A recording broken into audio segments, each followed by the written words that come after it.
विधवा रहूंगी पर दूसरी औरत नहीं बनूंगी। रेखा ठीक ढंग से खिली भी न थी कि मुरझा गई। उसे क्या पता था कि 2 साल पहले जिसने अग्नि को साक्षी मानकर जिंदगी भर साथ निभाने का वादा किया था, वह इतनी जल्दी साथ छोड़ देगा। शादी के बाद रेखा कितना खुश थी। उसका पति रमेश उसे जी जान से प्यार करता था। वह उसे खुश रखने की पूरी कोशिश करता। वह खुद तो दिन भर हाथ तोड़ मेहनत करता था, लेकिन रेखा पर खरोच भी नहीं आने देता था। मोहल्ले वाले रेखा की एक झलक पाने को तरसते थे, पर रेखा की यह खुशी ज़्यादा दिन टिक न सकी। रमेश खेत में काम कर रहा था, वहीं उसे जहरीले सांप ने काट लिया, जिससे उसकी मौत हो गई। बेचारी रेखा विधवा की जिंदगी जीने को मजबूर हो गई, क्योंकि रमेश तोहफे के रूप में अपना एक वारिस छोड़ गया था। किसी तरह कर्ज लेकर रेखा ने अपने पति का अंतिम संस्कार तो कर दिया, लेकिन कर्ज चुकाने की बात सोचकर वह सिरा उठती थी। उसे भूख की तड़प का भी एहसास होने लगा था। जब भूख से बिलखते बच्चे के रोने की आवाज़ रेखा के कानों से टकराती तो उसके सीने से हूक सी उठती, पर वह करती भी तो क्या करती। जिस रेखा की एक झलक देखने के लिए मोहल्ले वाले तरसते थे, वही रेखा अब मजदूरों के झुंड में काम करने लगी थी। गांव के मनचले लड़के छींटा कसी भी करते थे, लेकिन उनकी अनदेखी कर रेखा अपने आप को कोस कर चुप रह जाती थी।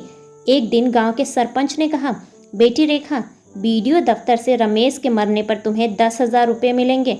मैंने सारा काम करा दिया है, तुम कल बीडीओ साहब से मिल लेना। अगले दिन रेखा ने बीडीओ दफ्तर जाकर बीडीओ साहब को अपना सारा दुखड़ा सुना डाला। बीडीओ साहब ने पहले तो रेखा को ऊपर से नीचे तक घूरा, उसके बाद अपनापन दिखाते हुए उन्होंने खुद ही फॉर्म भरा, उस पर रेखा के अंगूठे का निशान लगवाया और 1 हफ्ते बाद दोबारा मिलने को कहा। रेखा बहुत खुश थी और मन ही मन सरपंच और बीडीओ साहब को धन्यवाद दे रही थी। 1 हफ्ते बाद रेखा फिर बीडीओ दफ्तर पहुंच गई। बीडीओ साहब ने रेखा को अदब से कुर्सी पर बैठने को कहा। रेखा ने शर्माते हुए कहा, नहीं साहब, मैं कुर्सी पर नहीं बैठूंगी, मैं ऐसे ही ठीक हूँ। बीडीओ साहब ने रेखा का हाथ पकड़कर कुर्सी पर बैठाते हुए कहा, तुम्हें मालूम नहीं है कि अब सामाजिक न्याय की सरकार चल रही है, अब केवल गरीब ही कुर्सी पर बैठेंगे। मेरी तरफ देखो ना, मैं भी तुम्हारी तरह गरीब ही हूँ। कुर्सी पर बैठी रेखा के चेहरे पर चमक थी। वह यह सोच रही थी कि आज उसे पैसे मिल जाएंगे। उधर बीडीओ साहब काम में उलझे होने का नाटक करते हुए तिरछी नज़रों से रेखा का गठा हुआ बदन देखकर मन ही मन खुश हो रहे थे। तकरीबन 1 घंटे बाद बीडीओ साहब बोले, तुम्हारा सब काम हो गया है, बैंक से चेक भी आ गया है, लेकिन यहाँ का विधायक 1 नंबर का घूसखोर है, वह कमीशन मांग रहा था। तुम चिंता मत करो, मैं कल तुम्हारे घर आऊँगा और वहीं पर अकेले में पैसे दे दूँगा।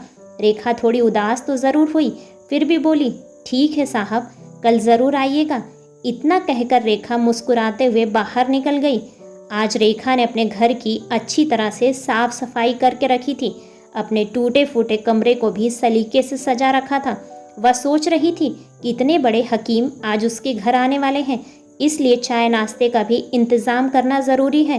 ठंड का मौसम था, लोग खेतों में काम कर रहे थे, चारों तरफ सन्नाटा था। बीडीओ साहब दोपहर ठीक 12 बजे रेखा के घर पहुंच गए। रेखा ने बड़े अदब से बीडीओ साहब को बैठाया। आज उसने साफ सुथरे कपड़े पहने थे, जिससे वह काफ़ी खूबसूरत लग रही थी। आप बैठिए साहब, मैं अभी चाय लेकर आती हूँ। रेखा ने मुस्कुराते हुए कहा, अरे नहीं, चाय की कोई ज़रूरत नहीं है, मैं अभी खाना खाकर आ रहा हूँ। बीडीओ साहब ने कहा। मना करने के बावजूद रेखा चाय बनाने अंदर चली गई। उधर रेखा को देखते ही बीडीओ साहब अपना होशो हवास खो बैठते हैं। अब वो इसी ताक में थे कि कब रेखा को अपनी बाहों में समेट ले। तभी उन्होंने उठकर कमरे का दरवाज़ा बंद कर दिया। जल्दी ही रेखा चाय लेकर आ गई, लेकिन बीडीओ साहब ने चाय का कप लेकर मेज पर रख दिया और रेखा को अपनी बाहों में ऐसे जकड़ा कि लाख कोशिशों के बावजूद वह उनकी पकड़ से छूट ना सकी। बीडीओ साहब ने प्यार से उसके बाल सहलाते हुए कहा, देख रेखा, अगर इनकार करेगी तो बदनामी तेरी ही होगी। लोग यही कहेंगे कि रेखा ने विधवा होने का नाजायज़ फ़ायदा उठाने के लिए बीडीओ साहब को फंसाया। अगर चुप रही तो तुझे रानी बना दूंगा। लेकिन रेखा बिफर गई और बीडीओ साहब के चुंगल से छूटते हुए बोली, तुम अपने आप को क्या समझते हो? मैं 10,000 में बिक जाऊंगी? इससे तो अच्छा है कि मैं भीख मांगकर रमेश की विधवा कहलाना पसंद करूंगी, लेकिन रानी बनकर तुम्हारी रखेल नहीं बनूंगी। रेखा के इस रूखे बर्ताव से बीडीओ साहब का सारा नशा कफूर हो गया। उन्होंने सोचा भी ना था कि रेखा इतना बड़ा हंगामा खड़ा करेगी। अब वो हाथ जोड़कर रेखा से चुप होने की प्रार्थना करने लगे। रेखा चिल्ला चिल्ला कर कहने लगी, तुम जल्दी यहाँ से भाग जाओ, नहीं तो मैं शोर मचाकर पूरे गांव वालों को इकट्ठा कर लूँगी। घबराए बीडीओ साहब ने वहाँ से भागने में ही अपनी भलाई समझी। इसी तरह के बेहतरीन वीडियोस पाने के लिए वीडियोस को लाइक और चैनल को सब्सक्राइब करें और अपने विचार कमेंट्स बॉक्स में कमेंट्स करके हमें ज़रूर बताएं। धन्यवाद।